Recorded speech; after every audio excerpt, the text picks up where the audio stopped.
आणि जसा मुंबईमध्ये तुफानी पाऊस झाला तशीच पावसासारखी चर्चा देखील अशी अतिशय तुफानी अशा पद्धतीनं त्या ठिकाणी बरसताना आपल्याला पाहायला मिळाली.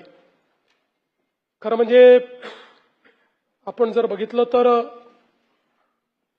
या चर्चेच्या निमित्ताने पावसाचे विषय देखील आले आणि मुंबईमध्ये दरवर्षी मान्सूनमध्ये अनेक आपत्तींना मुंबईकरांना सामोरं जावं लागतं. साधारणपणे आपण जर 6 जुलैपर्यंतची आकडेवारी बघितली तर या जुलै महिन्यामध्ये कुलाबा इथे 734 मिलीमीटर आणि सांताक्रूज इथे 856 मिलीमीटर इतका पाऊस पडतो. पण यावेळी 6 दिवसात म्हणजे कंप्लीट पूर्ण जुलै महिन्यातली जी ॲव्हरेज आहे मात्र 6 दिवसामध्ये कुलाब्यामध्ये 882 मिलीमीटर आणि सांताक्रूजला 988 मिलीमीटर पाऊस झाला. म्हणजे संपूर्ण जुलै महिन्याच्या 111% आणि 102% पाऊस हा या ठिकाणी झालेला आहे. आणि केवळ 4 दिवसात झालेला पावसाचा विचार केला तर तो जवळपास 90% पाऊस हा 4 दिवसांमध्ये या ठिकाणी झालेला आहे. त्यामुळे मुंबईत एकूण पावसाळ्यात जेवढा पाऊस पडतो सगळा मिळून 2318 मिलीमीटर त्याच्या 42% पाऊस हा एकट्या 6 दिवसांमध्ये या ठिकाणी मुंबईमध्ये पडलेला आपण बघितला. आणि सहज तुलना करायची झाली तर हा दिल्लीच्या संपूर्ण पावसाळ्यापेक्षा 117%, पुण्याच्या 113%, बंगळुरूच्या पूर्ण सीझनमध्ये जो पाऊस पडतो त्याच्या 96% आहे. इतका पाऊस 6 दिवसांमध्ये या मुंबईमध्ये पडलेला आपण बघितला. एकीकडे मुसळधार पाऊस होता, दुसरीकडे 50 ते 75 किलोमीटर प्रति तास या वेगानं वाहणारे वारे होते आणि 4 मीटरपेक्षा अधिक उंचीची भरती अशा पद्धतीनं सगळ्या गोष्टी एकत्रित आलेल्या आपण बघितल्या. आणि यामुळे मोठ्या प्रमाणात झाडं देखील त्या ठिकाणी उन्मळून पडली. खरं तर मुंबईमध्ये हे अशा पद्धतीनं कुठलाही मृत्यू होणं हे चुकीचंच आहे. त्या संदर्भात निश्चितपणे प्रशासनाने अधिक संवेदनशील होण्याची आवश्यकता आहे. पण आपण जर बघितलं तर साधारणपणे मुंबईमध्ये दुर्दैवाने दरवर्षी 5 मृत्यू ही झाडं पडल्याने होतात. दरड कोसळून जवळपास सरासरी 3 मृत्यू होतात. इमारती कोसळून सरासरी 13 मृत्यू होतात. मॅनहोलमध्ये पडून जवळपास या ठिकाणी 7 मृत्यू आतापर्यंत मागच्या काळामध्ये झालेले आहेत. त्यामुळे एकूणच जर आपण बघितलं तर या काही गोष्टी अशा आहेत की वारंवार या गोष्टींमुळे मुंबईमध्ये अशा पद्धतीचे अपघात होत असतात. आणि म्हणून या संदर्भात मुंबई महानगरपालिकेला आपण निर्देश दिलेले आहेत की विशेषतः झाडांच्या संदर्भात जी जुनी झाडं आहे या जुन्या झाडांचं त्या ठिकाणी जी स्ट्रेंथ आहे, आता आर्बोरिकल्चरने ती आपल्याला जी स्ट्रेंथ आहे ती असेस करता येते. त्यामुळे त्याचं एक पूर्ण काम हातामध्ये घ्यावं. ही जी जुनी झाडं आहेत त्यातली ज्यांची मुळं ही आता स्ट्रॉंग राहिलेली नाहीत त्यांची मुळं कशी आपल्याला रिजनरेट करता येतील हा प्रयत्न केला पाहिजे. आणि ती जर करता येणार नसतील तर त्या संदर्भात विविध पद्धतीचा उपयोग करून ती जी झाडं आहेत ती झाडं त्या ठिकाणी काढली पाहिजेत अशा पद्धतीनं सांगण्यात आलेलं आहे. यावर्षी देखील आपण बघितलं दरवर्षी मोठ्या प्रमाणात इमारती पडताना आपल्याला पाहायला मिळतात. यावर्षी एक इमारत पडली परंतु ती रिकामी केली होती आणि ती ज्या ठिकाणी पडली तिथल्या आजूबाजूच्या झोपड्या रिकाम्या केल्या होत्या. दुर्दैवाने ज्या एका घरावरती पडली तिथल्याच लोकांनी सोडायला नकार दिला होता आणि नेमकी त्यांच्यावरती पडल्यामुळे दुर्दैवी मृत्यू आपण या ठिकाणी पाहिला. खरं म्हणजे या निमित्ताने महाराष्ट्रामध्ये देखील जी काही पावसाची स्थिती आहे ती एका वेगळ्या निवेदनाद्वारे मी करणार आहे. मी आता त्याच्या संदर्भात मी इथे आपल्याला सांगत नाही. पूर नियंत्रणाकरता एकूण मुंबईमध्ये 547 पाईप जे आहेत, पंप्स 547 पंप जे आहेत हे कार्यरत आहेत. याच्या व्यतिरिक्त MMRDA, रेल्वे आणि इतर यंत्रणांचे सगळे पंप जर आपण विचार केला तर 990 पंप आहेत. 6 मोठे पंपिंग स्टेशन आणि 10 मिनी पंपिंग स्टेशन हे या ठिकाणी कार्यरत आहेत. यावर्षी पावसाळ्यापूर्वी जी काही नालेसफाई झाली त्याचा जो रेशिओ आहे तो पावसाळ्यापूर्वी 80%, पावसाळा सुरू असताना 10% आणि पावसाळा संपल्यावर 10%, अशा पद्धतीने ते आपण करतो. मोठ्या प्रमाणात हा गाळ काढण्यात आला आणि साधारणपणे जे काही एस्टिमेट केलं होतं त्यापेक्षा 112% गाळ काढला आणि मिठी नदीतूनही 83% गाळ काढण्यात आला. नाले सफाईमध्ये पूर्वी सातत्याने दरवर्षी घोटाळे व्हायचे. आपल्याला कल्पना आहे की मागे ज्यावेळेस घोटाळा निघाला तर नाले सफाईमध्ये निघालेला गाळ हा ज्या वाहनातनं नेला त्या वाहनांच्या नंबर प्लेट तपासल्यानंतर काही स्कूटर निघाल्या, काही ऑटो रिक्षा निघाले, काही तर चांगल्या पद्धतीच्या कार निघाल्या आणि म्हणून आता नव्याने मागील वर्षापासनं AIचा उपयोग करून फ्रॉड डिटेक्शनची व्यवस्था उभी केली आहे. त्याचा परिणाम असा झाला की यावेळेस 2025 साली क्लेम्स देताना जवळपास 12.5 कोटी रुपयाचा दंड हा कंत्राटदारांना झाला. 26 मध्ये 9.25 कोटीचा दंड हा कंत्राटदारांना झाला. आणि आता अशा पद्धतीनं यामध्ये खोटे दावे करणं, खोटी माहिती देणं आणि बिलं काढणं हा प्रकार जवळपास या ठिकाणी बंद करण्यात आलाय. मुंबईमध्ये खरं म्हणजे ब्रिम्स्टो ऍक्टचा जो आपण आराखडा तयार केला प्रभूसाहेब, आता मला देखील 25 वर्ष या सभागृहात झाले, तुम्ही महानगरपालिकेतही राहिले, पण 25 वर्ष आपण तोच एक आराखडा ऐकतोय आणि तो अजूनही पूर्ण झाला नाही. पण आता त्यातल्या मेजर गोष्टी या पुढच्या वर्ष 2 वर्षात पूर्ण करण्याचा आपला प्रयत्न आहे. आणि त्यासोबत मुंबईकरता एकात्मिक पूर नियंत्रणाचा एक आराखडा 13,000 कोटी रुपयाचा आपण तयार केलाय. हा आराखडा केंद्र सरकारला आपण सादर केलेला आहे. केंद्र सरकारच्या मान्यतेने या आराखड्याची अंमलबजावणी आपण सुरू करणार आहोत, ज्यामध्ये साधारणपणे शहरातले 370 हॉटस्पॉट आहेत हे त्या ठिकाणी संपतील. आणि ते झाले तर मुंबईसारखा शहर की ज्या ठिकाणी मोठ्या प्रमाणात पाऊस आला आणि त्याचवेळी जर भरती आली तर भरती, कारण मुंबईचं पावसाचं पाणी समुद्रात न्यावं लागतं, भरती ते पाणी समुद्रात येऊ देत नाही आणि म्हणून या 370 हॉटस्पॉटवर 30 मिनिटात पाणी बाहेर कसं निघेल अशा पद्धतीनं हा 13,000 कोटीचा आराखडा तयार करण्यात आलेला आहे की ज्यामुळे निश्चितपणे पुढच्या काळामध्ये आपला प्रयत्न आहे की मुंबईला हे जी काही समस्या दरवर्षी भेडसावते त्यातनं मोठ्या प्रमाणात आपल्याला एक प्रकारे मुंबईकरांना सुटका करून देता येईल. या दरम्यान कनेक्टिंग लिंकचा विषय देखील मोठ्या प्रमाणात गाजला आणि मला तर कधी कधी आश्चर्य वाटतं, काही लोक तर अशी आहेत की एखाद कोटी खोटारडे लोक मेल्यानंतर ते पैदा झाले असते आणि लाजही वाटत नाही खोटं बोलायला. कनेक्टिंग लिंक सुरू झाल्यानंतरही दुसऱ्या दिवशी टीव्हीवर येऊन खोटं बोलतात. एखाद कोटी, जयंतराव तुम्ही हसू नका, मी तुम्हाला नक्की सांगतो आपल्याकडे काही हे नाही आहे, पण 1 कोटी खोटारडे मेल्याशिवाय पैदाच नाही होऊ शकत. पण मी तुम्हाला सांगतो, एक लक्षात ठेवा, खरं म्हणजे कनेक्टिंग लिंकचं काय झालं तर आपण सगळ्यांनी बघितलं, खोटारडेपणा सगळा बाहेर आला. पण त्याच वेळी महायुती सरकारची हिंमत होती म्हणून आम्ही कनेक्टिंग लिंक बांधून दाखवली.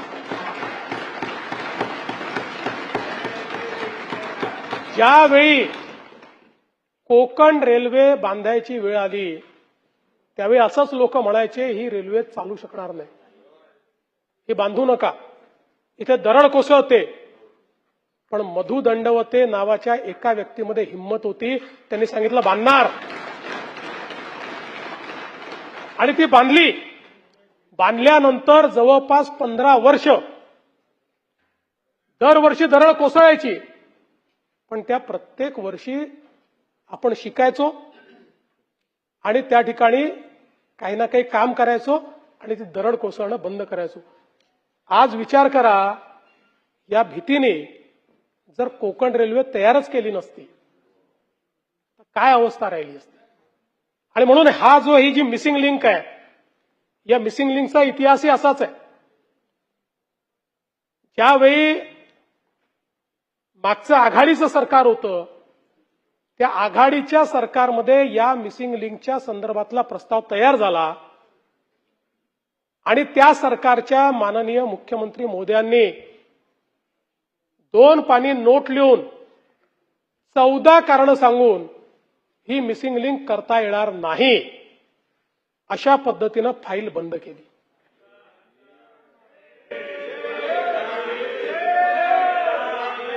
चौदा कारणं दिले, 14. पण लक्षात ठेवा, गिरते हैं शेरे सवार ही मैदाने जंग में, गिरते हैं शेरे सवार ही मैदाने जंग में, वो तिफल क्या गिरे जो घुटनों के बल चले. आणि आम्ही निर्णय केला, हा निर्णय केला, अधिकाऱ्यांशी बोललो, एक्सपर्टशी बोललो, त्यांचं म्हणणं होतं शक्य आहे, हे आपण करू शकतो, आणि आपण ते करून दाखवलं आणि कनेक्टिंग लिंक तयार झाली. ही नुसती लिंक नाही, इंजिनिअरिंग मार्वल तयार झालं. जगातला सगळ्यात मोठा बोगदा, सगळ्यात रुंद बोगदा जगातला, आणि भारतातली सगळ्यात उंच वायाडक्ट, सगळ्यात उंच केबल स्टेड ब्रिज भारतातला, हा आपण त्या ठिकाणी तयार करून दाखवला. जिथे 170 किलोमीटर प्रति तासाचा वारा येतो त्या ठिकाणी आपण ही मिसिंग लिंक तयार केली किंवा कनेक्टिंग लिंक तयार केली. आणि मला अतिशय त्या सगळ्या इंजिनियर्सचं, कॉन्ट्रॅक्टर्सचं, अधिकाऱ्यांचं कौतुक करायचं आहे की ज्यांनी हे इंजिनिअरिंग मार्वल तयार करून दाखवलं. आज त्या एका कनेक्टिंग लिंकमुळे संपूर्ण घाट सेक्शनचे ऍक्सिडेंट संपले, घाट सेक्शनचा ट्रॅफिक संपला. आणि आज आपण पाहू शकतो की घडलं काय, तर त्या ठिकाणी दरड वरून कोसळली, आणि वरून कोसळून जो पाण्याची कमान आहे त्या कमानीवर पडली, ती कमानीचा भाग तुटला आणि दरड खाली पडली. ती त्या ठिकाणी मलबा त्याचा तयार झाला. कुठेही केबल स्टेड ब्रिजला क्रॅक नाही, कुठल्याही बोगद्याला अडचण नाही. उलट लोकांनी तर सांगितलं की बोगद्यामध्ये इमर्जन्सीची बटन दाबल्याबरोबर 3 मिनिटांमध्ये क्रेन आमच्याकडे आली. अनेकांनी सांगितलं बोगदा होता म्हणून आम्हाला त्या ठिकाणी आम्ही वाचलो, पण लगेच पाणी पडतंय आणि असे व्हिज्युअल दाखवणं सुरू केलं की जसं काही कनेक्टिंग लिंकच तुटली. आणि काही लोक ज्यांना तोंडखुरी आहे, आमचा विदर्भातला शब्द आहे,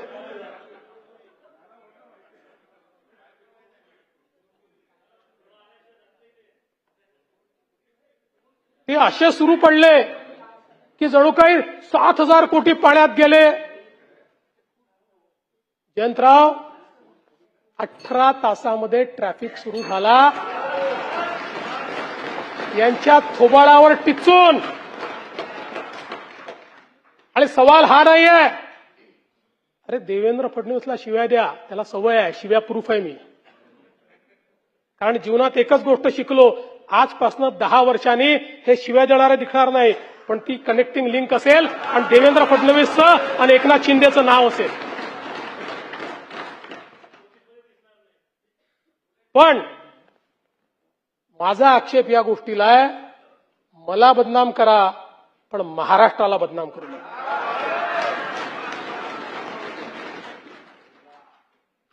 आजमी साहब, हमारे जयंत राव जी ने सही बात कही, जिनको कुत्ता नहीं पहुंचता वो आजकल सोशल मीडिया पर आकर सबको गाली देते हैं, मुख्यमंत्री को भी गाली देते हैं. ऐसे कुछ भाड़े के टट्टे इस मिसिंग लिंक के बारे में भी पैसा ले लेकर सोशल मीडिया पर लिख रहे थे. उनको भी कह देना चाहता हूं, अगर महाराष्ट्र का अपमान करोगे छोड़ूंगा नहीं.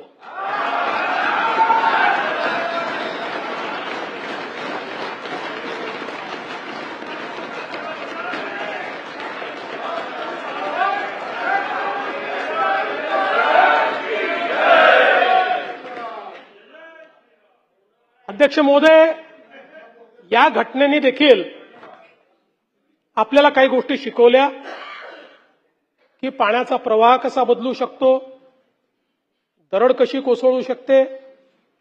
आणि म्हणून पुन्हा आयआयटीच्या एक्सपर्ट्सची आपण चर्चा केली. त्यांनी आपल्याला अजून काही ठिकाणी वायर मेश लावली पाहिजे, कुठून दरड कोसळू शकते, असे आता नवीन आराखडा एक दिलेला आहे. तोही आपण करू, म्हणजे पुढच्या वेळेस कदाचित अशा प्रकारची घटना होणार नाही. आज खरं म्हणजे आपण बघितलं तर मोठ्या प्रमाणात पाऊस सुरू आहे आणि काही लोक तरी मला समजतच नाही कुठून काय खाऊन येतात. एक जण असं म्हणाले की आमचं आंदोलन होतं म्हणून मुख्यमंत्र्यांनी सांगितलं नाशिकमध्ये पाऊस पडणार आहे. जाऊ द्या, नानाभाऊ चांगली तुमच्यासारखी माणसं बाजूला झाली की काय होतं.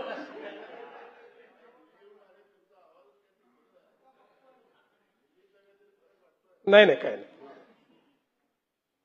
पण मोठ्या प्रमाणात आज नाशिकला पाऊस चाललेला आहे.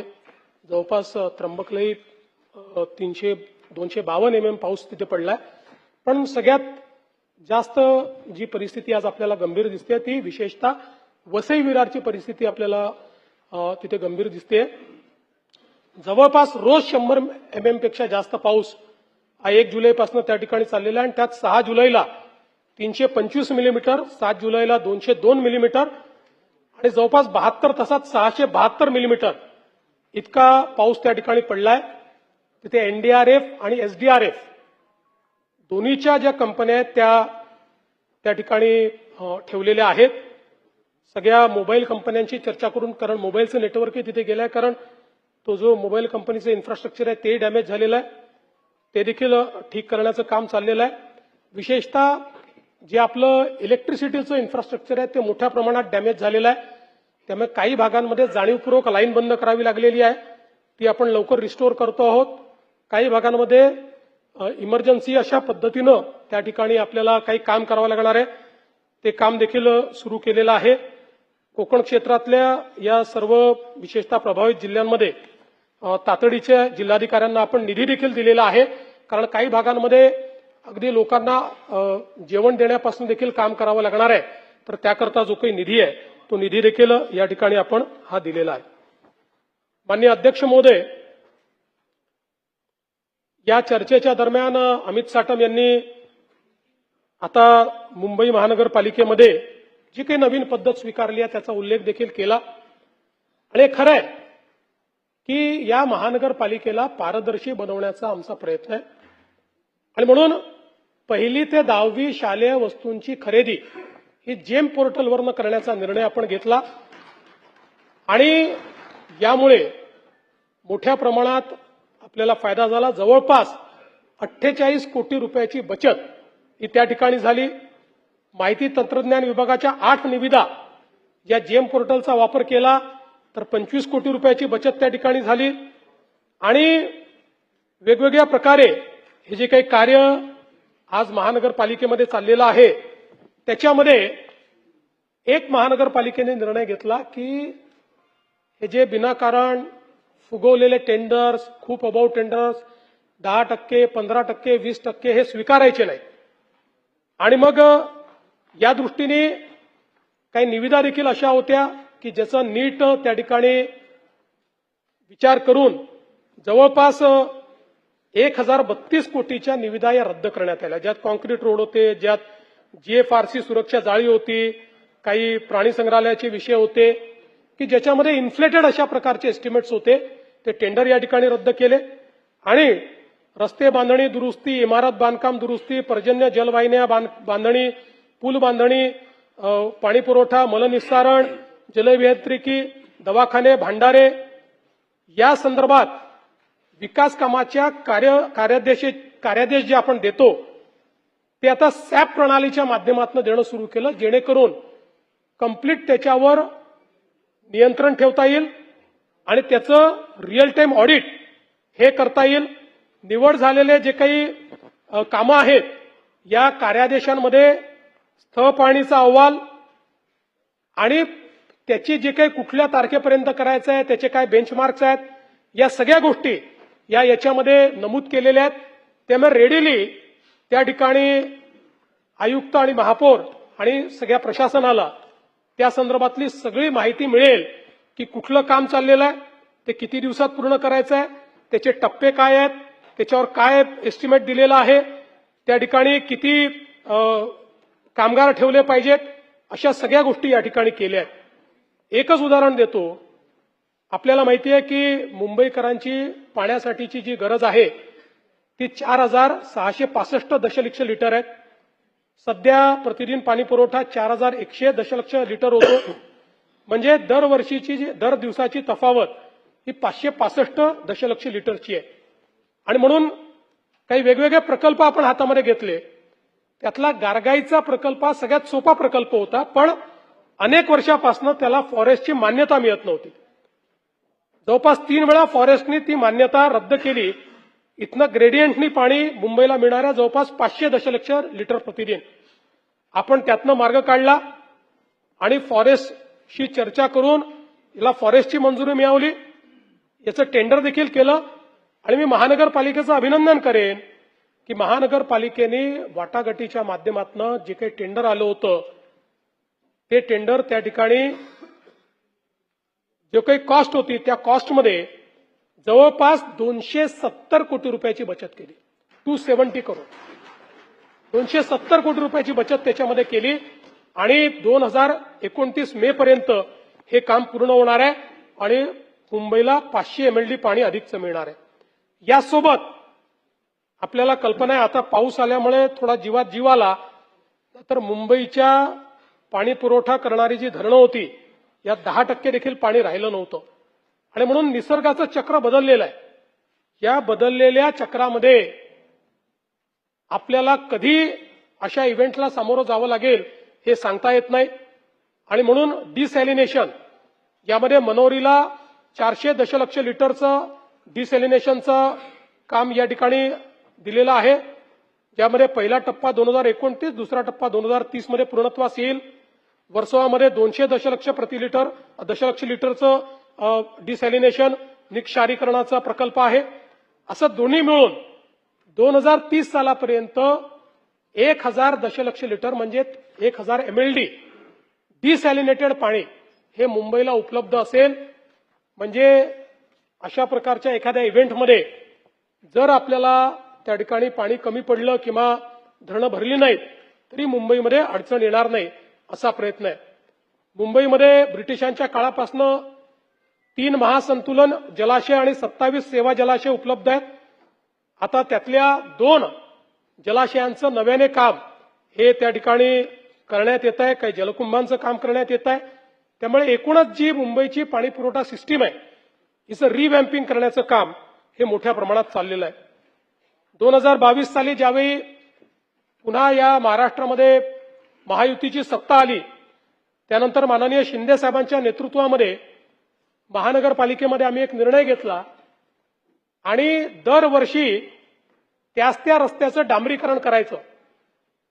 आम्ही नागपूरमध्ये प्रयोग केला आणि नागपूरमध्ये जे रस्ते कॉन्क्रीटचे केले 40 वर्ष झाले, आता 30 वर्ष झाले. पहिला ज्यावेळेस मी महापौर होतो त्यावेळेस जे रस्ते केले तेव्हापासून आम्ही जवळपास आता 60% 70% रस्ते कॉन्क्रीटचे केले.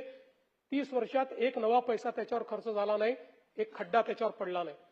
म्हणून मुंबईमध्ये जिथे इतका पाऊस पडतो, पावसाचं आणि डांबराचं नातं हे विळ्या भोपळ्याचं नातं आहे आणि म्हणून खऱ्या अर्थाने इथे कॉन्क्रीट रोडची आवश्यकता होती आणि म्हणून मुंबईच्या रोडच्या कॉन्क्रिटीकरणाचा निर्णय आपण घेतला.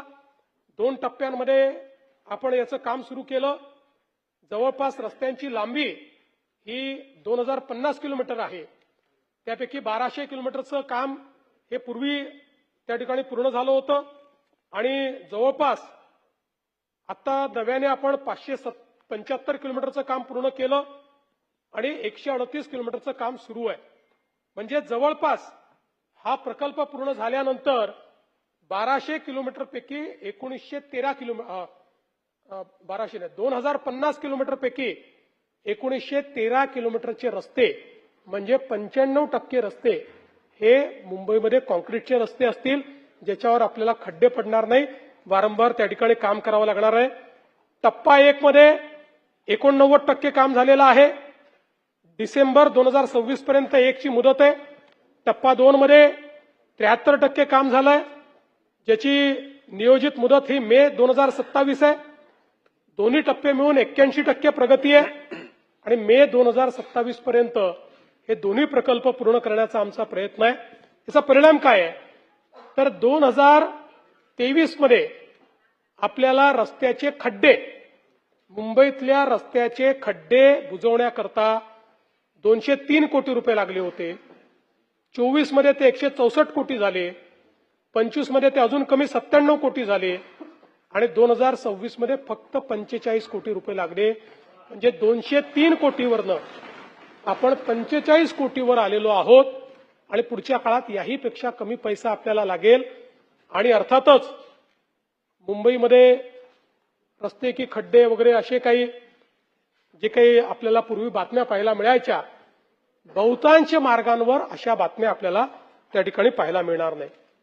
आपल्याला कल्पना आहे की अनेक उड्डाणपुलाची कामं या ठिकाणी आता सुरू आहेत, जी अंतिम टप्प्यात आहेत.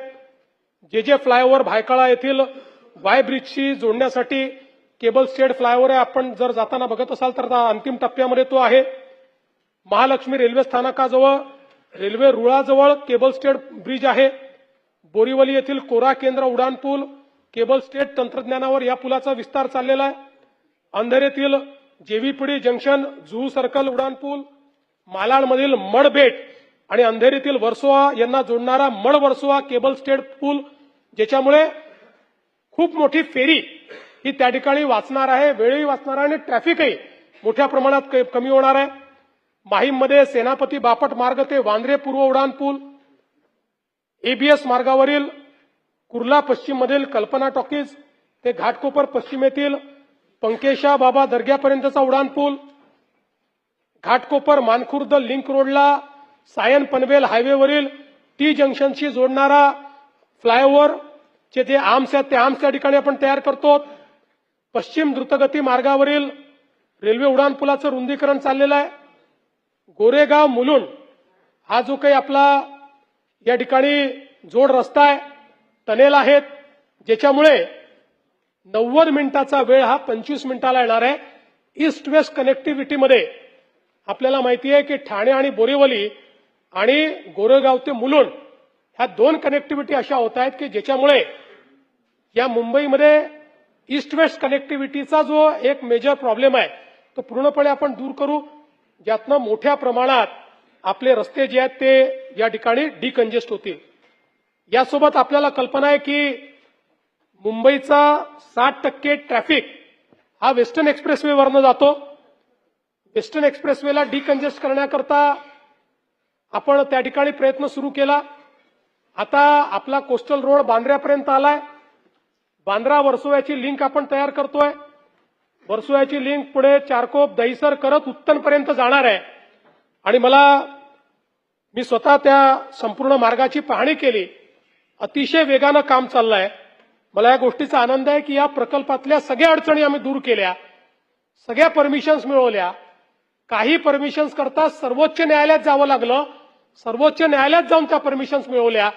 त्यामुळे आता या संपूर्ण नॉर्थ कोस्टल रोड जो 100% आपल्या वेस्टर्न एक्सप्रेसवेला डिकंजेस्ट करणार आहे, अशा प्रकारच्या या नॉर्थ कोस्टल रोडला आता कुठल्याही परमिशनची अडचण नाही. याचं काम अतिशय चांगल्या पद्धतीनं त्या ठिकाणी सुरू आहे. आणि आता तर ज्यावेळेस मी व्हिजिट केली ते माझ्या लक्षात आलं की उत्तनला आपण किंवा आपण भाईंदरला ज्यावेळेस हा जोडणार आहोत त्यावेळेस भाईंदरला आपण सुभाषचंद्र बोस मैदानापाशी तो जोडतो, पण तिकडनं आपला जो उत्तन विरार सी लिंक होईल तिथे जाण्याकरता पुन्हा आपल्याला अडचणी आहेत. आणि म्हणून आपण त्या क्षणी निर्णय घेतला की चारकोपचं जे त्या ठिकाणी सागरसाहेब मरीना एन्क्लोव आहे त्याच्या पाठीमागे आपण ते जे टनेल्स तयार करतोय, बाजूलाच आपल्याला पगोडा दिसतो खाडीच्या पलीकडे, तिथे उत्तन आहे, तिथलं आपली उत्तन विरार सी लिंक होणार आहे. आणि म्हणून मी आदेश दिले की इकडे तर आपण जातोच आहोत, पण हे जे टनेल्स आहेत हे टनेल खाडीच्या खालून थेट उत्तनला न्यायचे. म्हणजे आपल्या नरिमन पॉइंट पासनं विरारपर्यंत, म्हणजे नरिमन पॉइंट पासनं भाईंदर पर्यंत आणि उत्तन पासनं विरारपर्यंत पूर्ण सिग्नल फ्री कनेक्टिव्हिटी ही या ठिकाणी प्राप्त होईल. उद्या जेव्हा आपण कोरेला नवीन एअरपोर्ट तयार करू, आपण दक्षिण मुंबईतनं विरारच्या नवीन एअरपोर्टला देखील 50 मिनिटात पोहोचू शकू. अशा पद्धतीनं याची रचना आपण त्या ठिकाणी केलेली आहे. मुंबईकरता मल्टीमॉडल कनेक्टिव्हिटी आपण करतो. बीकेसी कनेक्टर जो आहे तो यू शेप फ्लायओव्हर ऑक्टोबर 2027 पर्यंत आपला तो पूर्ण होणार आहे. यामुळे अटल सेतूकडे जाणाऱ्या वाहनांसाठी सुलभता येईल आणि सायनकडनं येणाऱ्या आणि मुंबईकडे जाणाऱ्या जे काही वाहनं आहेत यांनाही स्वतंत्र रॅम्प्स आपण देतो आहोत, ज्याच्यामुळे मला असं वाटतं की हे कंजेशन जे आहे हे मोठ्या प्रमाणात आपण त्या ठिकाणी कमी करू शकू. पार्किंगचा एक प्रश्न सातत्याने सगळ्यांनी मांडला आणि तो महत्वाचा प्रश्न आहे. यामध्ये वरळी बहुमजली रोबोटिक कार पार्किंग G+23 एकूण 640 कार आणि 112 दुचाकीची क्षमता असलेलं एक आपण पार्किंग प्लाझा तयार करतो. ए विभागामध्ये भूमिगत रोबोटिक कार पार्किंग 4 बेसमेंट खाली जाऊन ते आपण काम करतो. आणि याच्या व्यतिरिक्त एकूण 27 भूमिगत पार्किंग संदर्भातले प्रस्ताव हे प्राप्त झाले आहेत. सल्लागाराची नियुक्ती केली जाते. याच्यामध्ये एक प्रयोग आपण करण्याचा प्रयत्न करतो की आपण जे आपल्याकडे मोठी मैदान आहे या मैदानांमध्ये आपण आता काही टेक्नॉलॉजीचं प्रेझेंटेशन मी घेतलेलं आहे, अजून ती फायनल केलेली नाही कारण एक्सपर्ट्स फायनल करतील. पण प्रयत्न असा आहे की उदाहरणार्थ दाखल इथलं कुठले आपण ओव्हल मैदान म्हणा, पलीकडचं क्रॉस मैदान म्हणा, यातल्या 25% भागामध्ये काम सुरू करायचं, आत जायचं आणि संपूर्ण बांधकाम आत करायचं. पहिले वरची स्लॅब पूर्ण करून मैदान क्लिअर करायचं. मैदान जसं आहे तसं राहिलं पाहिजे आणि त्याच्या आतमध्ये पार्किंग झालं पाहिजे. अशा पद्धतीच्या टेक्नॉलॉजीज काही देशांमध्ये आलेल्या आहेत. त्यामुळे मुंबईतली मैदानही वाचतील आणि आपल्याला जे काही अशा प्रकारचे गर्दीचे क्षेत्र त्याला कॉस्ट मोठी आहे, पण कॉस्ट मोठी जरी असली तरी मुंबईमध्ये वेगवेगळ्या प्रकारचे फायनान्सिंग मॉडेल आपण तयार करून आणि त्यातनं अशा प्रकारचं पार्किंग हे मुंबईला कसं देता येईल हा प्रयत्न देखील या निमित्ताने आपला चाललेला आहे. वेस्ट टू एनर्जी हा प्रकल्प देखील मुंबईमध्ये त्या ठिकाणी हातामध्ये घेतलेला आहे. 600 मेट्रिक टन प्रतिक्षमता कचऱ्यातनं वीज निर्मिती करण्याचा 1020 कोटी रुपयाचा प्रस्ताव आहे. केंद्र सरकारने 600 कोटी रुपये याच्याकरता दिलेले आहेत आणि जवळपास 8 मेगावॅट वीज निर्मिती यातनं होईल. 17 दशलक्ष युनिट वीज आणि घनकचऱ्याचं शास्त्रशुद्ध विल्हेवाट अशा पद्धतीनं या ठिकाणी होणार आहे. आणि याच वर्षी हा प्रकल्प पूर्ण झाला पाहिजे अशा पद्धतीचं त्याचं नियोजन होतं. मात्र युद्धजन्य परिस्थितीचा काही फटका पडला त्यामुळे जूनच्या ऐवजी डिसेंबरपर्यंत हे आपण पूर्ण करणार आहोत. आणि याच्यासोबत अजून कचरा आपल्याकडे आहे त्याच्यावर एक नवीन वेस्ट टू एनर्जीचा प्रकल्प हा हाती घेण्याचं काम आता महानगरपालिका या ठिकाणी करणार आहे.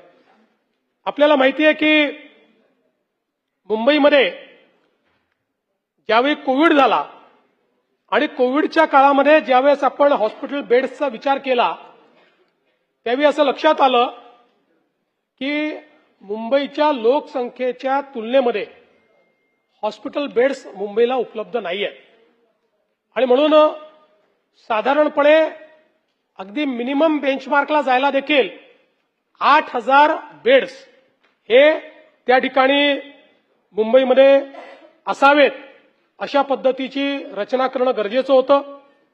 यामध्ये काही नवीन प्रकल्प हातामध्ये घेण्यात आले. लोकमान्य टिळक रुग्णालय 1368 रुग्णशय्या आणि अतिदक्षता कक्षात 293 रुग्णशय्यांची वाढ, नायरमध्ये परत 290 रुग्णशय्यांची वाढ, उपनगरीय रुग्णालयांमध्ये सध्या 3,254 आणि विशेष रुग्णालयात 1,819 रुग्णशय्या आहेत. एकूण पुनर्बांधणी आणि नवीन प्रकल्पाच्या माध्यमातून या ठिकाणी हे प्रकल्प पूर्ण झाल्यानंतर 3,000 नवीन बेड्सची भर पडेल आणि मुंबईमध्ये ही बेड्सची संख्या 8,056 एवढी होईल जो आपला बेंचमार्क आहे. पण याच्याने आपलं काम होणार नाही. याच्यामध्ये 10,000च्या वर आपण गेलं पाहिजे जर आपल्याला ग्लोबल बेंचमार्ककडे जायचं असेल तर त्याही दृष्टीने पुढचा जो काही प्लॅनिंग आहे ते प्लॅनिंग करणं सुरू आहे. आता मुंबईमध्ये HMIS प्रणाली अशा पद्धतीनं तयार केली आहे की सगळ्या रुग्णालयांचा डेटा हा एकमेकाशी जोडण्यात आलेला आहे आणि त्यातनं केस पेपर, उपचारांची माहिती, आजाराचा पूर्व इतिहास, कुठल्याही पेशंटचा कुठल्याही रुग्णालयात गेल्यानंतर त्या ठिकाणी त्याला तो प्राप्त करून घेता येईल अशा पद्धतीची याची रचना करण्यात आली आहे. आज मुंबईमध्ये घरांचा प्रश्न जो आहे तो देखील अत्यंत महत्वाचा आहे. विशेषतः काही वेगवेगळ्या पद्धती आपण या ठिकाणी केलेल्या आहेत ज्यामध्ये स्वयंपुनर्विकास असेल. ही एक अत्यंत महत्वाकांक्षी योजना आपण सुरू केली.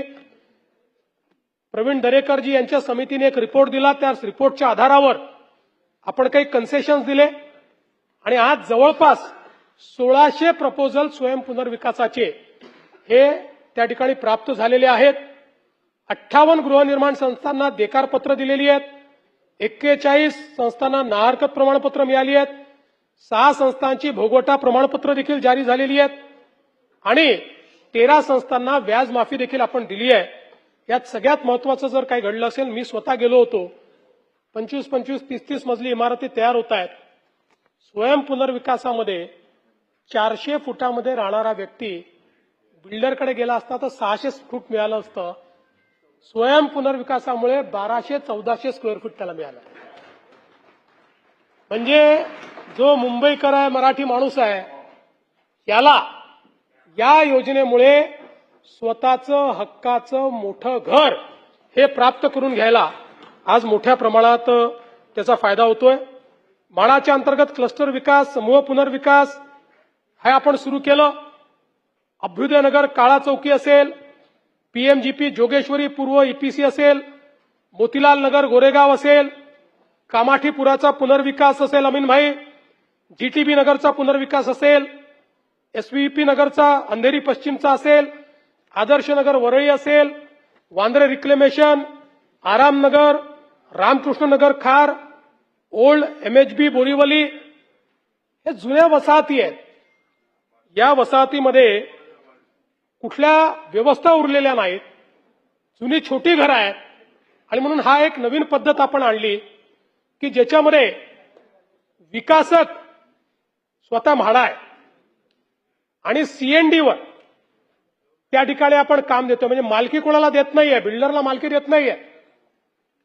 तर म्हाडा आपल्या प्रकल्पामध्ये जसा कॉन्ट्रॅक्टर अपॉइंट करते तसा CND करता म्हणजे कन्स्ट्रक्शन अँड डेव्हलपमेंट करता त्या ठिकाणी व्यक्ती नेमते आहे.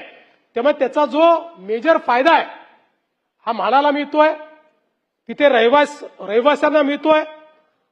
आपल्याला माहिती आहे की मोतीलाल नगरमध्ये ज्यांना 800 चौरस फूट हे नियमाप्रमाणे देणं देय होतं नियमाप्रमाणे 800 चौरस फूट, त्यांना 1600 चौरस फूट कार्पेट हे देण्याचा निर्णय आपण केलेला आहे. असंच या सगळीकडे अभ्युदय नगरला आपल्याला माहिती आहे, इतक्या मोठ्या प्रमाणात त्या ठिकाणी देखील त्यांची जी मागणी होती ती मागणी आपण त्या ठिकाणी पूर्ण केलेली आहे. आणि ह्या सगळ्या वसाहती, मला अतिशय आनंद आहे, ज्या जुन्या मुंबईकरांचा उल्लेख आपण करतो, ज्यांनी मुंबईला मुंबईची ओळख मिळवून दिली, मुंबईची संस्कृती ज्यांनी जपली, जशी बीडीडी चाळ होती तशाच ह्या सगळ्या एक एक कॉलनीचा आपण विचार केला आणि एकूण या माध्यमातनं जवळपास 30,000 घरांचा पुनर्विकास या कॉलनीच्या माध्यमातून होतोय. 30,000 कुटुंबांना या ठिकाणी नव्यानं चांगलं मोठं घर आपण त्या ठिकाणी देतो आणि त्यातनं म्हाडाला, म्हणजे त्यांना घरं मिळतील ती वेगळी, म्हाडाला 13,000 घरं मिळतील जी परत म्हाडा लोकांना देईल आणि विक्रीच्या सदनिका 65,000 तयार होणार आहेत. म्हणजे एकूण 1,08,000 सदनिका यातनं तयार होणार आहेत. वर्षानुवर्ष आपण जे सांगत होतो, आता अभ्युदय नगरमध्ये तर 20 वर्षात कित्येक नगरसेवक हे अभ्युदय नगराच्या विकासाच्या मुद्द्यावर निवडून आले, पडले, पण विकास नाही झाला. पण आज ती परिस्थिती या मुंबईमध्ये आलेली आपण निश्चितपणे पाहतो. आज बोरिवली इथे चारकोप, गोरे, प्रतीक्षानगर, सायन इथे संक्रमण सदनिकांचा पुनर्विकास सुरू आहे, ज्यातनं 2,40,500 सदनिका या आपल्याला त्या ठिकाणी उपलब्ध होणार आहे. आणि यात वेगवेगळ्या पद्धतीनं आपण जे काम सुरू केलंय, विशेषतः आता एमएमआरचा जो ग्रोथ हब आहे, म्हणजे नुसतं मुंबई नाही तर एमएमआरचाही विचार आपण करतो. त्यामध्ये म्हाडाने 2030 सालापर्यंत 7,82,433 घरांचं उद्दिष्ट ठेवलंय, ज्यामध्ये 2,39,124 घरांची निर्मिती ही सुरू आहे आणि 5,43,309 घरांचं नियोजन हे वेगवेगळ्या टप्प्यांवर आहे. यासोबत 33/5 मध्ये 30,311 घरं, त्यानंतर डीसीपीआर 33/7 मध्ये 1,13,623 घरं आणि 33/9 मध्ये 27,761 घरं यांचं काम हे प्रगतीपथावर आहे. याशिवाय आपल्याला कल्पना आहे, बीडीडी चाळ पुनर्निर्माण, गिरणी कामगार गृहनिर्माण योजना, एसआरए, पीएमजीपी, आता मी सगळं सांगत नाही, यामध्ये मोठ्या प्रमाणात काम चाललंय. कामाठीपुरासारखा एक अतिशय डिफिकल्ट अशा पद्धतीचा आपण प्रकल्प हातामध्ये घेतलाय. 8,001 एवढ्या भाडेकरूंचं पुनर्वसन करायचं आहे. 8 एप्रिल 26 रोजी विकासकाची नियुक्ती झाली आहे आणि त्याचंही काम आपण करतो. उपकर प्राप्त ज्या इमारती आहेत या जवळपास 12,552 इमारती आहेत आणि 90,000 भाडेकरू आहेत. जवळपास या ठिकाणी यापैकी आपल्या नवीन कायदा झाल्यानंतर आता त्याचा पुनर्विकास सुरू झालेला आहे. 2,676 नाहरकत प्रमाणपत्र दिलेली आहेत. 1,033 योजना पूर्ण झालेल्या आहेत. 30,000 लोकांना त्याचा लाभ मिळालेला आहे आणि आता काही बाबतीत उच्च न्यायालयाची स्थगिती आल्यामुळे पुन्हा सुप्रीम कोर्टमध्ये आपण गेलेलो आहोत. यासोबत धारावी, खरं म्हणजे आपल्याला कल्पना आहे की धारावी हा एक अत्यंत महत्वाचा अशा प्रकारचा प्रकल्प आहे. अनेक लोकांना असं वाटतं की धारावीमध्ये खूप मोठी जागा आहे आणि खूप गोष्टी त्या ठिकाणी अगदी करणं सोपं आहे. पण सगळं मिळून जर धारावीचं क्षेत्र आपण बघितलं तर या क्षेत्रापैकी बिल्डेबल क्षेत्र हे केवळ 104 हेक्टर आहे, बाकी बिल्डेबल नाही. आणि मग या ठिकाणी जे काही बांधकाम होणार आहे या बांधकामामध्ये पहिल्यांदा 95 मिलियन स्क्वेअर फीट इतकं रिहॅबचं बांधकाम करायचं. 95 मिलियन स्क्वेअर फीट इतकं रिहॅबचं बांधकाम करायचं आहे आणि त्यानंतर मग 130 मिलियन स्क्वेअर फीट हे त्या ठिकाणी सेलेबलचं बांधकाम होणार आहे. आणि आपण जर बघितलं तर हा प्रकल्प केवळ हाऊसिंगचा प्रकल्प नाहीये. धारावी एक आपलं ग्रोथ इंजिन आहे, एक इकॉनॉमिक अशा प्रकारचा आपला इंजिन आहे. धारावीमध्ये आपल्याला माहिती आहे चामड्याचं काम असेल, पॉटरीचं काम असेल, वेगवेगळ्या प्रकारचं फूड इंडस्ट्री असेल, अशा वेगवेगळ्या इंडस्ट्री आहेत. त्यामुळे या प्रकल्पाचं नियोजन करताना या सगळ्या इंडस्ट्रीचा विचार करून आज तर आपण त्या ठिकाणी जाऊन बघितलं, आपल्यापैकी अनेक लोक गेले असतील, कशा परिस्थितीत ते काम होतं. पण याला केवळ गृहनिर्माण प्रकल्प न ठेवता त्या सगळ्या इंडस्ट्रीचं तिथे पुनर्वसन करतो. त्या सगळ्यांकरता अत्यंत चांगल्या व्यवस्था, आधुनिक व्यवस्था आपण त्या ठिकाणी तयार करणार आहोत. आणि आज त्यापैकी बरेच लोक इन्फॉर्मल इकॉनॉमीमध्ये आहेत, पण उद्या हे सगळं झाल्यानंतर ते फॉर्मल इकॉनॉमीत येतील. त्यामुळे त्यांना टॅक्सेस द्यावे लागतील. आणि म्हणून आपण हाही निर्णय केला की पहिले 5 वर्ष त्यांच्याकडनं आपण जीएसटी घेणार नाही, त्यांना जीएसटीतनं आपण सूट देणार आहोत. आणि यासोबत हा जो काही प्रकल्प आहे, या प्रकल्पामध्ये जवळपास आतापर्यंत 1,60,000 निवासी, व्यावसायिक व औद्योगिक घटकांचं पुनर्वसन आणि पुनर्वास आपण करणार आहोत. यामध्ये आपण मागे निर्णय केला होता, त्या निर्णयाप्रमाणे माननीय उच्च न्यायालयाच्या निर्णयाप्रमाणे पहिल्यांदा 2000 ची कट ऑफ डेट होती. मग आपण उच्च न्यायालयाच्या निर्णयातनं मार्ग काढला आणि 2000 ते 2011 पर्यंत आपण गेलो. फक्त 2011 पर्यंतच्यांना आपण 2.5 लाख रुपये सशुल्क म्हटलं. आता या प्रकल्पामध्ये 2000 पूर्वीचे किंवा जे लोक आहेत त्या सगळ्यांना धारावीमध्येच 350 चौरस फुटाचं घर आपण देणार आहोत.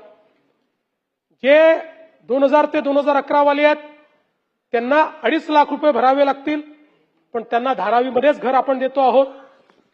सगळे एलिजिबल, 100% एलिजिबल लोक धारावीतले, हे धारावीमध्येच त्यांना घर दिलं जाईल. आणि हा पहिला प्रकल्प आहे, कारण इनएलिजिबल लोक पुष्कळ आहेत. आणि आपण एकात्मिक प्रकल्प करायचा ठरवला आणि तिथले हे इनएलिजिबल काढून कुठेतरी टाकले तर ते दुसरीकडे झोपडीच तयार करणार आहेत, ते काही कुठे जाणार नाही. त्यामुळे आपण इकडनं त्यांना या नरकातनं काढून दुसऱ्या नरकात टाकणार, किंवा या नरक म्हणणं चांगलं नाही, पण या वाईट अवस्थेतनं दुसऱ्या वाईट अवस्थेत टाकणार. म्हणून पहिल्यांदा याच्यात आपण निर्णय घेतला की जो एलिजिबल नाही त्यालाही आपण घर देतो आहोत.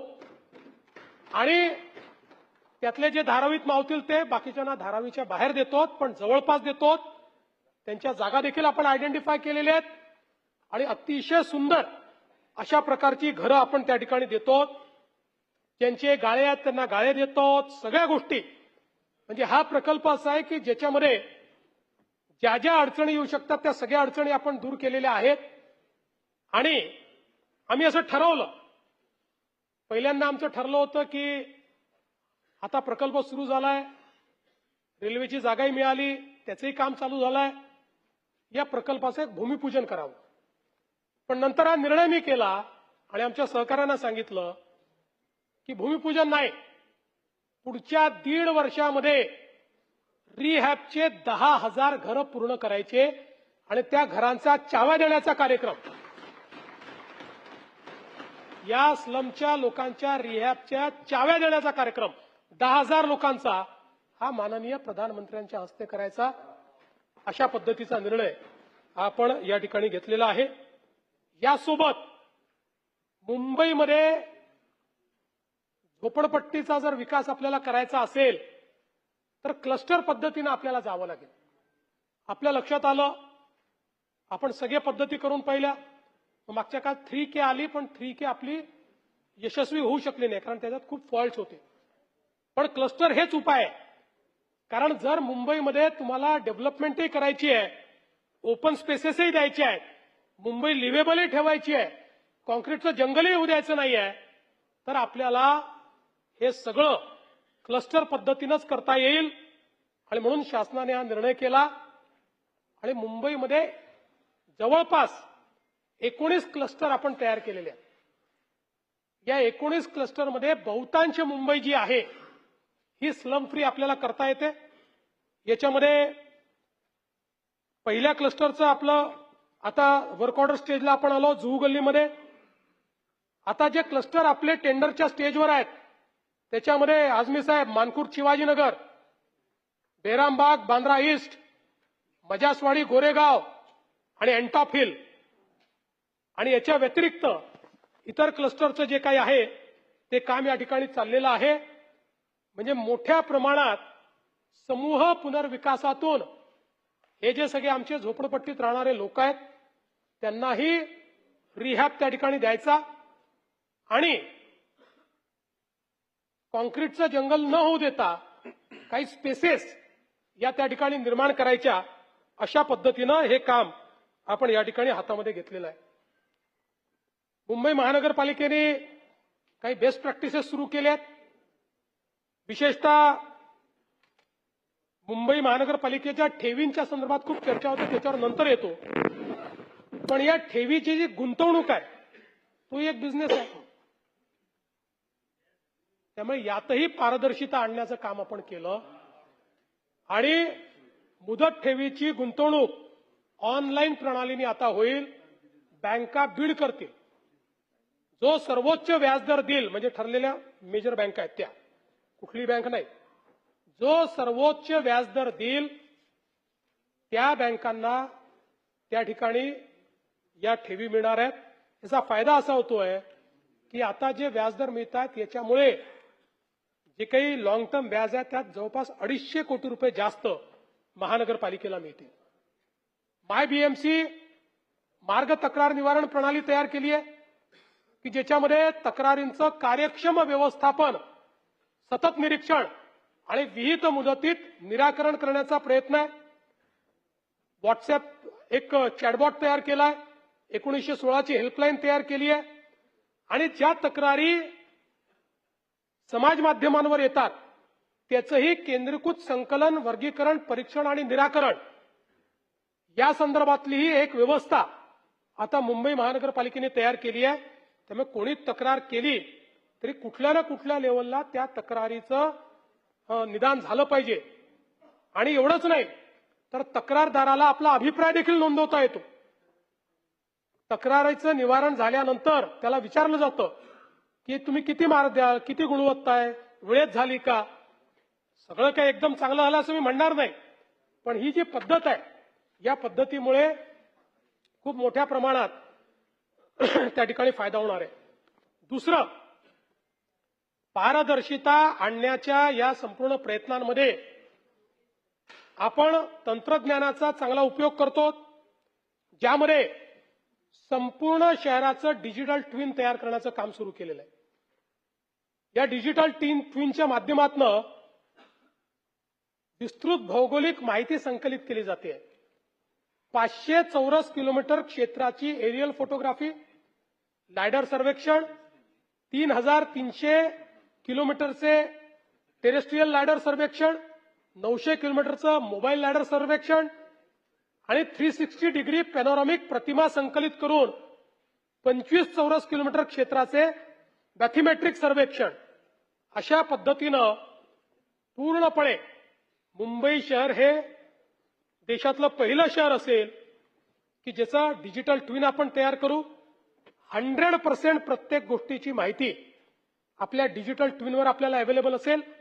कुठलीही गोष्ट प्लॅन करायची असेल तर या डिजिटल ट्विनवर जाऊन आपण प्लॅन करू शकू आणि त्यामुळे जी अचूकता आहे, नाहीतर आपण काम सुरू करतो, मध्येच कुठेतरी पाण्याची लाईन येते, मग ते काम बंद होतं, कुठल्या तरी वायरी येतात, संपूर्ण भौगोलिक आउटपुट यातनं आपण तयार करतो आणि याचे जे डिटेल मॉडेल्स आहेत, 3D mesh models, contours, digital surface models, digital terrain models, base maps आणि जीएस लेयर्स, या सगळ्या गोष्टीचा समावेश यामध्ये आहे. पुढच्या काळामध्ये आपल्यालाही जर याची माहिती घ्यायची असेल तर याचे एक एक्सपिरियन्स सेंटर देखील आपण तयार करतो. त्या एक्सपिरियन्स सेंटरच्या माध्यमातून कोणालाही जाऊन हे जे डिजिटल ट्विन आहे याची माहिती आपल्याला या ठिकाणी घेता येईल. यासोबत आपण मोठ्या प्रमाणात या ठिकाणी सिविट ट्विन तयार केलाय. सिविट ट्विनचा अर्थ काय आहे? आपल्याला माहिती आहे की महानगरपालिकेमध्ये बिल्डिंग प्लॅन अप्रुव्हल हा एक अत्यंत महत्वाचा विषय असतो. मागच्या काळामध्ये आपण संगणकीकृत प्रणाली आली ऑटो डीसीआरची. त्यातल्या त्यात मुंबईची प्रणाली चांगली आहे, पण त्यातही ह्युमन इंटरव्हेन्शन आहे. म्हणजे तुम्हाला ऑटो डीसीआरही करावा लागतो आणि प्लस फिजिकली पण सबमिशन करावं लागतं. आता ही जी प्रणाली सुरू केली आहे 100% AI आधारित प्रणाली सुरू केली आहे.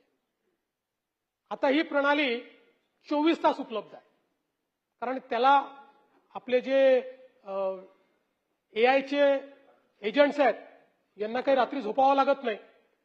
त्यामुळे 24 तास ही प्रणाली त्या ठिकाणी आहे.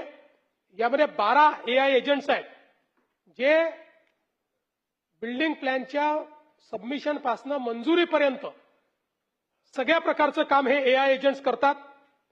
आणि व्यवस्था अशी केली आहे की आपल्याकडे मुंबईमध्ये इतक्या वेगवेगळ्या प्रकारचे DCR आहेत. त्यामुळे सोपं सांगायचं झालं तर कोणी दिवसाच्या 24 तासात कधीही आपली ऍप्लिकेशन सबमिट केली तर तो एजंटच सांगेल की ऍप्लिकेशनमध्ये काही कमतरता आहे. आणि एकदा त्यांनी सांगितलं की तुमची ऍप्लिकेशन परिपूर्ण आहे तर महापालिकेचा कुठलाही अधिकारी ती ऍप्लिकेशन थांबवू शकत नाही.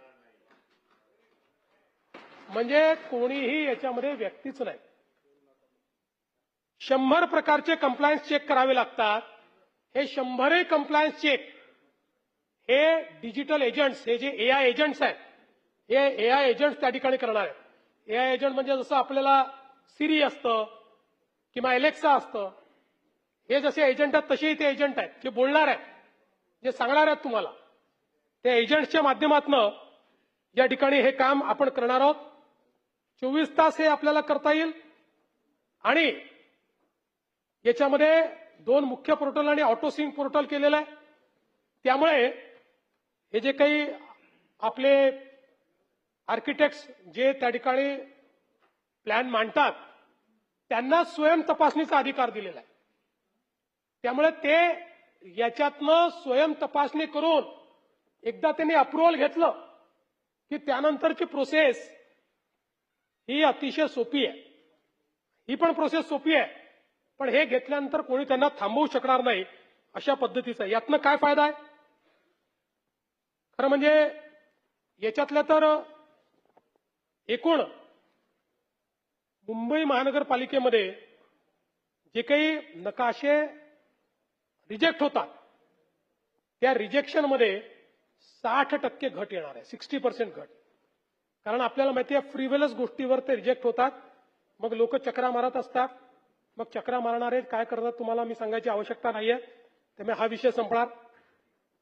आणि व्यवस्था अशी केली आहे की यातला 60% डेटा, 60% डेटा ऑटोफिल होणार आहे. म्हणजे तो वेगवेगळ्या डेटाबेसमधनं डेटा फेच करणार आहे. म्हणजे बावनकुळे साहेबांची समजा ते जमिनीची डेटाबेस असेल त्यातनं तो डेटा फेच करणार आहे. अजून कुठली इलेक्ट्रिसिटीची असेल त्यातनं तो डेटा फेच करणार आहे. अशा पद्धतीनं 60% डेटा ऑटोफिल होणार आहे. ड्रॉइंग फॉर्मॅटिंगमध्ये 50% अचूकता याच्यातनं येणार आहे. स्वयंचलित तपासणी होणार आहे. त्यामुळे डेटाची जी सुसंगती आहे ही 70% पेक्षा जास्त असेल. आणि मला असं वाटतं की याचं मे महिन्यामध्ये आपण त्याची सुरुवात केली, सॉफ्ट लॉन्च केला. अतिशय चांगलं स्वागत हे याचं झालेलं आहे.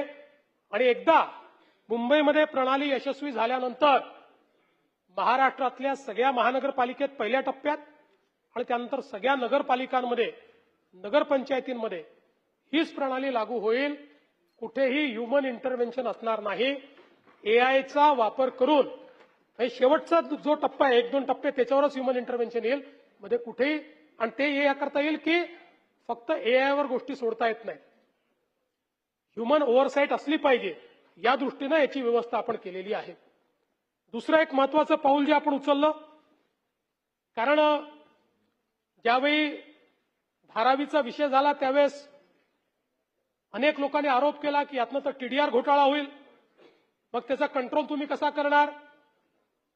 धारावीमध्ये आपण टीडीआर विकण्यावरही कॅप घातली, त्याच्या रेटवरही कॅप घातली, पण हे सगळं होत असताना मुंबईमध्ये जनरेट होणारा सगळा टीडीआर हा कोण घेताय, कोण विकताय, काय किंमत आहे, या सगळ्या गोष्टी आजपर्यंत कोणालाही माहिती नाही. एखादा टीडीआर 2दा विकला गेला असेल तरी आश्चर्य वाटून घ्यायचं कारण नाही. आणि म्हणून आता सगळा टीडीआर हा ई टीडीआर केला. आता हे जे आपलं फिजिकल सर्टिफिकेट आहे ते कामाचं नाही, ते तर ठीक आहे, ते तुम्ही घ्या. सगळा टीडीआर ई टीडीआर केलाय आणि आता टीडीआर एक्सचेंज तयार केलाय.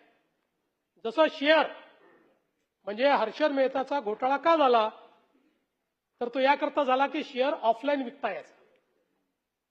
त्यानंतर शेअरचं सगळं ट्रेडिंग हे ऑनलाईन झालं. आता एक्सचेंजवर national stock exchange, Bombay stock exchange याच्यावर ऑनलाईन विक्री करावी लागते. तसं आता टीडीआर एक्सचेंज तयार केलेलं आहे.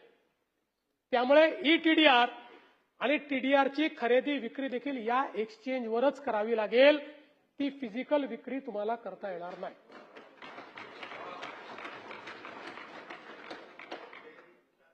आणि म्हणून मोठ्या प्रमाणात म्हणजे आता टीडीआर एजंट जे फिरायचे ते आता प्रभूसाहेब त्या एजंटला काही काम उरणार नाही. त्यांचं कुठलंही आता हस्तक्षेप याच्यात असणार नाही. अशा प्रकारची व्यवस्था या ठिकाणी केली आहे. मुंबई महानगरपालिकेच्या ठेवींच्या संदर्भात सातत्याने चर्चा होते. पहिल्यांदा तर माझं एक मत आहे, ठेवी ठेवल्याच पाहिजे, पण किती ठेवल्या पाहिजे. पूर्वीच्या काळामध्ये महानगरपालिकांमध्ये आणि शासनामध्ये सिंकिंग फंड असायचा.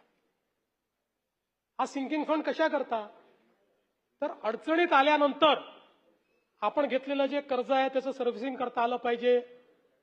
आपल्याला अत्यावश्यक गोष्टी ज्या आहेत त्या अत्यावश्यक गोष्टींकरता सिंकिंग फंड असायचा.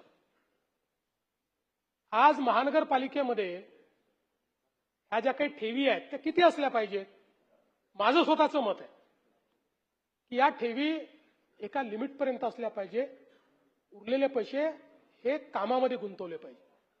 आज तुम्ही बघा, महानगरपालिकेला त्यांच्या ठेवीवर रेट ऑफ इंटरेस्ट किती मिळतो, 3%. आता ज्या लॉंग टर्मच्या ठेवी आहेत तिला 3%, 3.5% शिवाय कोणाला इंटरेस्ट नाही, 4%. आणि इन्फ्लेशनचा रेट किती आहे, ऍव्हरेज 7% समजा. म्हणजे या ठेवींवर दरवर्षी ठेवींची किंमत 4% आपण कमी करतोय. आणि तेच जर गुंतवले, जे गणित एमएमआरडीए मध्ये आम्ही मांडलं, की मुख्यमंत्री झाल्यानंतर एमएमआरडीए ला सांगितलं ते असेच ठेवी ठेवायचे. मी म्हटलं तुम्ही बँक थोडी आहे, तुम्ही रिटायर्ड एम्प्लॉई थोडी आहे किंवा सुरक्षेकरता ठेवलाय. तुम्ही गुंतवणूक करा, तुम्हाला त्यातनं परतावा येईल. आणि 2 लाख कोटी रुपयाची गुंतवणूक, ठेवी तेवढ्या नव्हत्या, पण त्या ठेवींना लिव्हरेज करून 2 लाख कोटी रुपयाची कामं आपण सुरू केली. आणि मुंबईमध्ये ज्यावेळी सगळ्या देशामध्ये मेट्रो करता महानगरपालिकांनी कॉन्ट्रीब्युशन द्यावं असा निर्णय झाला. नागपूर तयार झालं, पुणे तयार झालं, पण मुंबई महानगरपालिकेने त्यावेळेस सांगितलं आम्ही एक पैसा देणार नाही. त्यावेळेस मी सांगितलं तुम्ही दिलं नाही तरी आम्ही मुंबईत तयार करून दाखवू. आणि एमएमआरडीएच्या माध्यमातून 300 किलोमीटरचं प्लॅनिंग हे आपण त्या ठिकाणी केलं. या सगळ्या वेगवेगळ्या अटल सेतूपासून सगळं प्लॅनिंग आपण केलं, त्याचं काम चालू केलं. आज एमएमआरडीएची याच्यामुळे क्षमता काय झाली आहे, लाखो कोटी रुपयाची कामं एमएमआरडीए करते, डेट सर्व्हिसिंग देखील करते. कारण तुम्ही ज्यावेळेस अशा पद्धतीनं काम करता त्यावेळेस त्याचा परतावा, जी गुंतवणूक तुम्ही करता तो परतावा कुठल्याही अशा प्रोजेक्टमध्ये तो 12, 13, 14, 15% असल्याशिवाय तो प्रोजेक्टच तुम्ही करत नाही.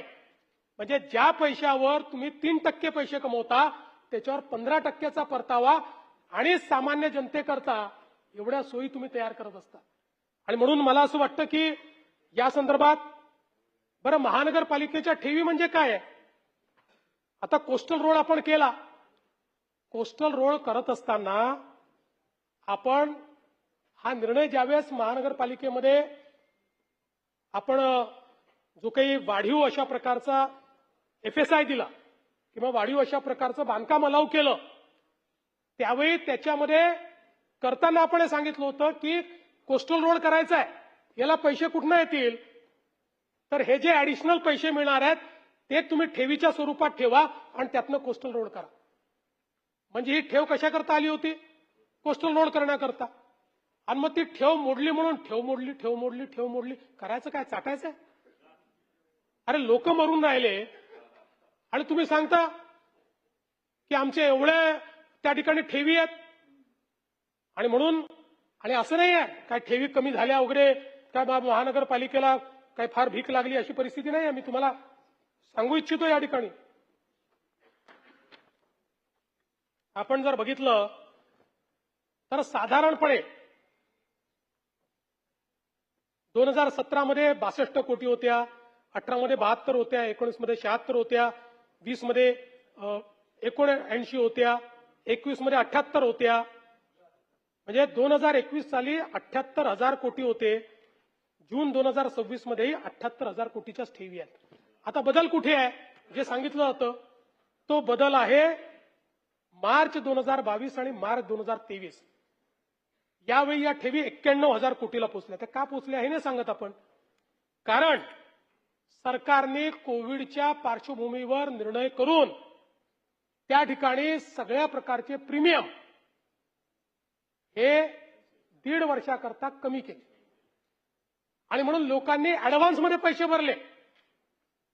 ते प्रीमियम कमी झाल्यामुळे कारण तीच अपेक्षा होती की लोकांनी ऍडव्हान्समध्ये पैसे भरावे म्हणून प्रीमियम कमी झाल्यामुळे लोकांनी ऍडव्हान्समध्ये पैसे भरले त्यामुळे ते पैसे वाढले. नाहीतर साधारण आपण बघितलं तर कुठेच ही कमतरता नाहीये. फक्त हे 2 वर्ष आहेत. मार्च 22 मध्ये 91,000 कोटी होते आणि मार्च 23 मध्ये 86,000 कोटी होते. बाकी तेच ऍव्हरेज चाललेलं आहे. पण हे क्रेडिट तर द्याल की 78,000 कोटी रुपयाच्या ठेवी ठेवूनही आम्ही या ठिकाणी किती जवळपास लाखभर कोटी रुपयाची कामं डेव्हलपमेंटची कामं सामान्य माणसाला ज्या ठिकाणी फायदा होईल अशी कामं ही या ठिकाणी सुरू केली. आज आपण बघा हे सगळे कामं सांगत नाही आपल्याला माहितीच आहे. या सगळ्या गोष्टी पुन्हा पुन्हा सांगून पण या प्रत्येक कामाने एक प्रकारे खूप मोठ्या प्रमाणात फायदा होणार आहे. आणि मुंबई जी 2018ला आपण घोषणा केली होती की मुंबईतल्या कुठल्याही भागातनं कुठल्याही भागामध्ये मुंबई इन 59 मिनिट्स मी तुम्हाला सांगतो ती परिस्थिती आता मुंबईत येऊ घातली आहे. पुढच्या 3 ते 4 वर्षामध्ये Mumbai will be accessible in 59 minutes. आता याच्यासोबत केवळ मुंबई नाही 3री मुंबई देखील आपण तयार करतो. याचं कारण एक आपण जर अर्थशास्त्राचा नियम बघितला तर अर्थशास्त्राच्या नियमामध्ये जगाच्या पाठीवर जी डेव्हलपमेंट झालेली आहे ही प्रत्येक डेव्हलपमेंट शहरीकरणातून झाली. जगातले जेवढे विकसित देश आहेत हे सगळे देश यांच्यामध्ये शहरीकरण झालंय. शहरीकरण तुम्ही थांबवू शकत नाही. प्रयत्न हा केला पाहिजे की या शहरीकरणाचं नियोजन करायचं. या शहरीकरणातनं मोठ्या प्रमाणात व्यवस्था उभ्या राहतात, अर्थव्यवस्थेला चालना मिळते, त्यातनं तुमच्या तिजोरीत पैसे येतात. ते पैसे जो आपल्या राज्याचा मागास भाग आहे, जो गरीब भाग आहे, जो आपल्या राज्यातला ग्रामीण भाग आहे तिथल्या अर्थव्यवस्थेला मदत करण्याकरता त्याचा उपयोग करायचा. आता आपण जर बघितलं तर मुंबईचं पोटेन्शियल काय आहे एमएमआर रिजनचं, आज एमएमआर रिजनचा जो जीडीपी आहे तो $84 बिलियन आहे. 2047 पर्यंत $825 बिलियन तो होऊ शकतो, 10 पटीने वाढू शकतो. हे पोटेन्शियल आहे. आणि म्हणून 30 नवीन बिझनेस हब, 30 नवे ट्रान्सपोर्ट प्रकल्प आपण हातामध्ये घेणार आहोत आणि जवळपास 25 फ्लॅगशिप कार्यक्रम हे या माध्यमातून आपण हातामध्ये घेतले आहेत. सिडकोच्या माध्यमातून जवळपास 31,000 कोटी रुपयाची कामं घरांची त्या ठिकाणी चाललेली आहेत.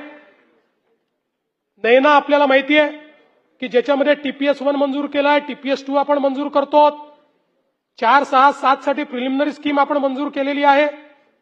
3 आणि 5च्या फायनल आणि 8 ते 12च्या प्रिलिमिनरी स्कीम्स लवादाकडे आहेत.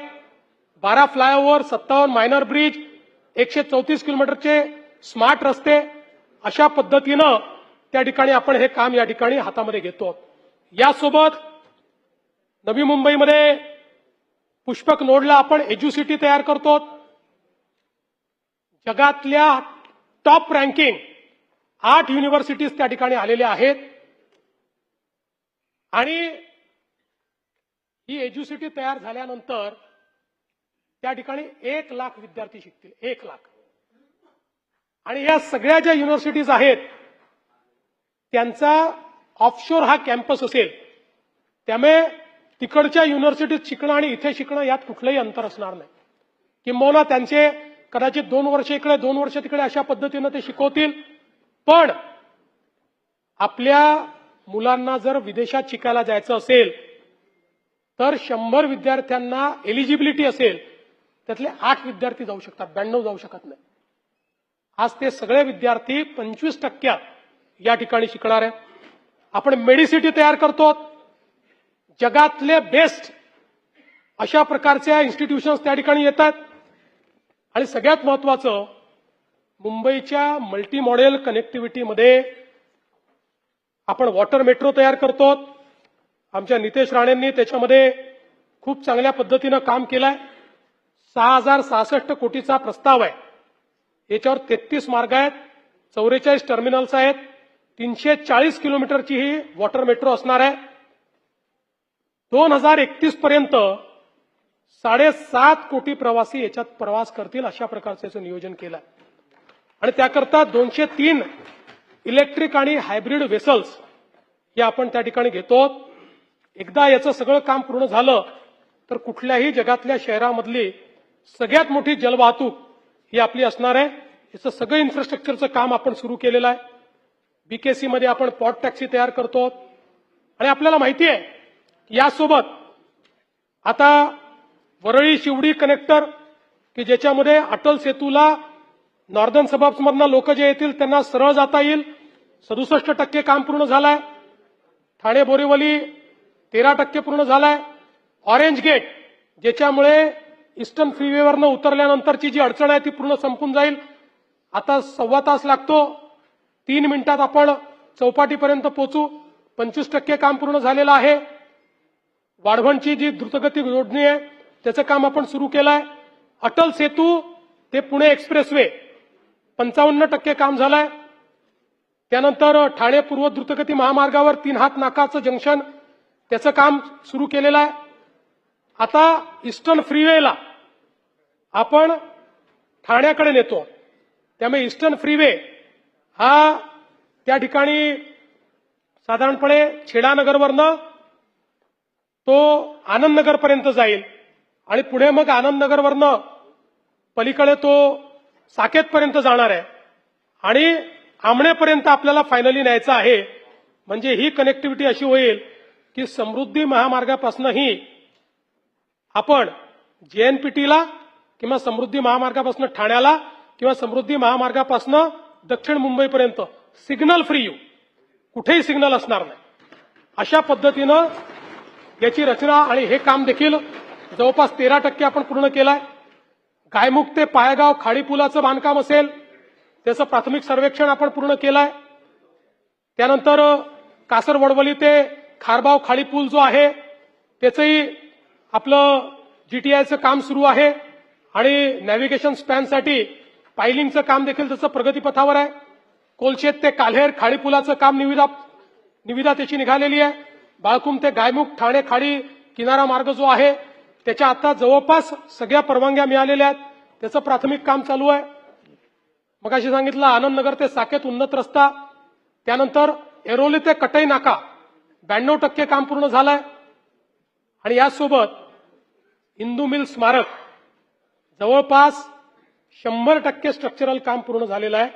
आता अंतर्गत सजावट आणि अर्थातच भारतरत्न महामानव डॉक्टर बाबासाहेब आंबेडकरांचा एक भव्य पुतळा एवढं काम त्याचं बाकी आहे.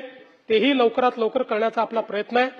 हिंदू हृदय सम्राट बाळासाहेब ठाकरेंचं स्मारक हे जानेवारी 27 पर्यंत त्या ठिकाणी संपूर्ण तंत्रज्ञानाच्या कामाची अंमलबजावणी करून ते देखील त्या ठिकाणी आपण पूर्ण करणार आहोत.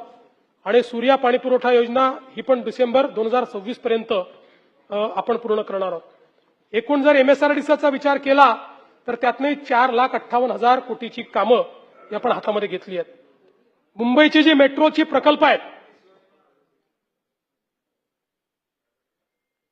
मुंबई मेट्रो प्रकल्प 90 किलोमीटर कार्यान्वित झालेला आहे. 111 किलोमीटरची कामं ही एकदम ऍडव्हान्स स्टेजमध्ये आहेत. त्यातलं प्रत्येक काम दरवर्षी 30, 40, 50 किलोमीटर पूर्ण होणार आहे. 84 किलोमीटर अजून निविदा त्याच्या काढलेल्या आहेत किंवा वेगवेगळ्या टप्प्यात आहेत. आणि 87 किलोमीटर हे DPR स्तरावर आहे. यामध्ये मेट्रो 2 असेल. आता मी सगळ्या मेट्रो सांगून आपला कदाचित वेळ घेऊ नये असं मला वाटतं, पण जवळपास metro 2, metro 2B, 3, 4, 4A, 5, 5-2, Tamankar नाका ते दुर्गाडी चौक म्हणजे भिवंडीपर्यंत आपल्याला मेट्रो नेतोय आपण. Metro 6, metro 7, metro 7A, metro 8, metro 9, 10, 11, 12, 12A, 13, 14 अशा पद्धतीनं. आणि मला या गोष्टीचाही आनंद वाटतो की इतक्या मोठ्या प्रमाणात पाऊस झाला, इतक्या अडचणी आल्या, पण मेट्रो बंद असल्याची एकही बातमी आली नाही. आणि अंडरग्राऊंड मेट्रोमध्येही कुठेही पाणी शिरलं नाही. त्यामुळे मोठ्या प्रमाणात आज आपण हे काम करतो. काही नवनगरं आपण या सगळ्या रायगडच्या भागामध्ये तयार करतो, ज्याला आपण तिसरी मुंबई म्हणून त्या ठिकाणी म्हटलंय. आणि आपला प्रयत्न असा आहे की हा जो काही आपला उत्तम ते विरार ही जी सी लिंक आहे त्याच्या पलीकडे कोरे हा जो बीचचा भाग आहे कोरे, त्या भागामध्ये आपल्या देशातलं पहिलं ऑफशोर एअरपोर्ट म्हणजे मुंबईचं तिसरं एअरपोर्ट आपण त्या ठिकाणी तयार करणार आहोत. आणि हा जो काही उत्तम विरार लिंक आहे ती लिंक तिथपर्यंत जाणार आहे. आता एकीकडे हे एअरपोर्ट आहे, दुसरीकडे मल्टी मॉडेल कॉरिडॉर आहे, तिसरीकडे जो नवीन रस्ता गुजरातमध्ये येणारा तो रस्ता आहे, आणि चौथीकडे आपल्या बुलेट ट्रेनचं स्टेशन आहे. एक अशी व्यवस्था या ठिकाणी उभी होते आहे. चौथी मुंबई त्या ठिकाणी उभी होईल. चौथी मुंबई ही आपण त्या ठिकाणी तयार करू आणि एक आधुनिक अशा प्रकारची मुंबई असेल. मला एक आपल्या लक्षात आणून द्यायचंय की खरं म्हणजे जर या MMR रिजनमध्ये आपल्या वेगवेगळ्या एजन्सीजनी हातात घेतलेले आणि नियोजित केलेले कामं जर आपण बघितले, MMRDA, सिडको, महानगरपालिका, MSRDC, MHADA, SRA, port, water taxi आणि MMRCL या सगळ्याचा जर आपण विचार केला तर आता सुरू असलेल्या प्रकल्पांची किंमत आहे 6,14,871 कोटी. आणि जी सुरू होण्याच्या स्टेजमध्ये आहेत पुढच्या 3 वर्षामध्ये वेगवेगळ्या स्टेजवर जी असतील ती आहेत 6,11,836 कोटी. म्हणजे एकूण 12,26,707 कोटी रुपये.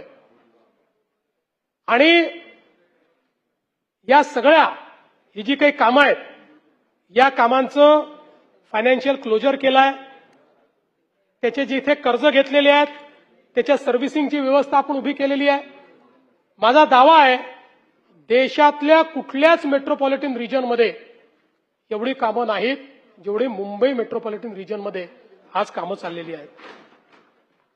जयंत पाटील साहेब, आपण कांदळवनाबद्दल त्या ठिकाणी बोललात, खरोखर महत्वाचं आहे. कांदळवन आहे तर मुंबई वाचेल, किनारपट्टी वाचेल. आणि म्हणून मला सांगताना आनंद वाटतो, कारण हे खरं आहे, आपल्याला कोस्टल रोड करता कांदळवन कापावं लागलं, नॉर्थ कोस्टल रोड करता कापावं लागलं, पण सातत्याने केवळ कंपेन्सेटरी नाही तर ऍडिशनल कांदळवन आपण लावण्याचं या ठिकाणी साधारण गेल्या 10 वर्षात सातत्याने प्रयत्न केला आहे. आणि म्हणून ते कमी नाही झालं. 2021 साली आता आपल्याकडे जे डेटा आहे हा केंद्र सरकारचा डेटा आहे, 302.70 चौरस मीटर होतं ते 315.9 चौरस मीटर, म्हणजे 12.39 चौरस किलोमीटर, मीटर नाही 12.39 चौरस किलोमीटर एवढी कांदळवनात वाढ झालेली आहे. कांदळवन कुठेही कमी झालेलं नाही. आणि म्हणून मला या निमित्ताने एवढंच सांगायचं आहे की खरं म्हणजे प्रश्न अनेक उपस्थित या ठिकाणी झाले. अमित साटम यांनी फनेल झोनचा प्रश्न उपस्थित केला. अमितजी, त्यात आपण अंतिम टप्प्यामध्ये आहोत. आशिषजी, आता या संदर्भात अंतिम टप्प्यामध्ये आहोत. त्यातलं माझी एक बैठक झाली, आता तुमच्यासोबत एक बैठक घ्यायची आहे. ती बैठक झाली की या फनेल झोनचा जो प्रश्न आहे तो आपण त्या ठिकाणी निश्चितपणे मार्गी लावू. सुनील प्रभू साहेबांनी पीटीएस आणि पीएपी याच्यामध्ये, प्रभू साहेब तुम्ही पीटीएस आणि पीएपीचे रूपांतर करून पर्यायी घरांचा मुद्दा मांडला. आपल्याला माहिती आहे की आता एकूण चटे क्षेत्र निर्देशांकापैकी 50% पीटीसी सदनिका आणि पीएपी सदनिका म्हणून परिवर्तित करण्याचे निर्देश ऑलरेडी आपण दिलेले आहेत. त्यामुळे तुमचा प्रश्न त्या ठिकाणी सुटतो. अतुल भातखळकरांनी देखील काही मुद्दे मांडले. अकोमोडेशन रिझर्वेशन अंतर्गत हा तो करणार आहे आपण, ठीक आहे. 0.5 अतिरिक्त एफएसआय, तर निश्चितपणे अतुलजी याच्यामुळे आपल्याला जे काही अकोमोडेशन रिझर्वेशनमुळे वेगवेगळ्या एम्युनिटीज तयार करून मिळणार आहेत त्याचा विचार करता आपली मागणी आहे की 2 वर्षाकरता याला एक्सटेंड करण्यात यावं. याचा जरूर पॉझिटिव्ह विचार करण्यात येईल आणि याला एक्सटेन्शन जे आहे ते देण्यात येईल. त्याचनंतर अजून अमीन पटेल साहेबांनी काही विषय मांडले होते. ट्रान्सपोर्ट सिस्टीम एकमेकाला जोडण्याच्या संदर्भात ते आपण करतो. सिंगल तिकीटवर आपण ते आणलेलं आहे. श्रीमती सना मलिक यांनी चिता कॅम्प ते कोळीवाडा कनेक्टिव्हिटीचा एक विषय मांडलेला होता. तर त्या संदर्भात मेट्रो 2B या मार्गिकेच्या मंडाले ते चिता कॅम्प विस्तारीकरणाचा डीपीआर त्याला शासनाने मान्यता दिलेली आहे आणि चिता कॅम्प ते कोळीवाडा हा डीपीआर तयार झालेला आहे. त्यामुळे ही मागणी निश्चितपणे त्या ठिकाणी आपण मान्य करणार आहोत. अनेक सदस्यांनी रस्त्यांच्या बद्दल मी ऑलरेडी सांगितलेलं आहे. अजून ज्या गोष्टी मी बोललो नाही त्यातल्या मुरजीभाईंनी काही रुग्णालयाच्या संदर्भात ते मी बोललेलो आहे. त्यामुळे जवळपास सगळ्या गोष्टींचं उत्तर देण्याचा मी प्रयत्न केला आहे. काही गोष्टी राहिल्या असतील तर त्याची उत्तरं जी आहेत ही आपण निश्चितपणे या ठिकाणी देण्याचा प्रयत्न करू. मला या निमित्ताने एवढंच सांगायचं आहे की मुंबई आणि एमएमआर रिजन हे महाराष्ट्राच्या विकासाचं ग्रोथ इंजिन आहे. आपण साधारणपणे आपल्याकडे आयटीचं जे रेव्होल्युशन झालं हे रेव्होल्युशन आपण बंगलोर आणि हैदराबादची हारलो म्हणजे हारलो नाही पण त्याच्यापेक्षा मागे पडलो. याचं एकमेव कारण होतं इन्फ्रास्ट्रक्चर डेफिसिट. आज मला सांगताना आनंद वाटतो ते इन्फ्रास्ट्रक्चर डेफिसिट आपण पूर्ण केल्याबरोबर आज पुन्हा एकदा मुंबई हे देशाचं फिनटेक हब झालं, मुंबई हे देशाचं स्टार्टअप हब झालं आणि मोठ्या प्रमाणात आज सर्वात जास्त इन्फ्रास्ट्रक्चरची गुंतवणूक आणि एफडीआय हा एमएमआर रिजनमध्ये त्या ठिकाणी येतोय. अनप्रेसिडेंटेड अशा प्रकारची ग्रोथ या ठिकाणी होते. यातनं सर्वात जास्त रोजगाराची निर्मिती होणार आहे. भविष्यातली जी काही महाराष्ट्राची वाटचाल आहे यामध्ये रोजगार निर्मिती करता एक इंजिन म्हणून आपण मुंबईचा वापर करतो. पण केवळ मुंबईपुरतं नाही तर आता पुणे असेल, छत्रपती संभाजीनगर असेल, नागपूर असेल, अगदी गडचिरोलीपर्यंत हे ग्रोथ इंजिन आपण त्या ठिकाणी नेलेलं आहे. त्यामुळे मला विश्वास आहे की निश्चितपणे ज्या काही आपल्या अपेक्षा आहेत त्या अपेक्षा आपण पूर्ण करू. मी या निमित्ताने एवढंच सांगतो की हे जे सरकार आहे या सरकारला विकासामध्ये रुची आहे. या सरकारला सर्वसामान्य माणसाला घर मिळालं पाहिजे हा आमचा प्रयत्न आहे. त्यामुळे कोणी किती टीका केली आम्ही टीकेला उत्तर देऊ, टीका ऐकून घेऊ, पण आमच्या कामावर त्याचा परिणाम होऊ देत नाही. आमचं काम हे सुरूच राहील. आणि म्हणून जाता जाता एवढंच सांगतो, मंजिल मिल ही जाएगी भटकते हुए ही सही. मंजिल मिल ही जाएगी भटकते हुए ही सही. अरे गुमराह तो वो है जो घर से निकले ही नहीं.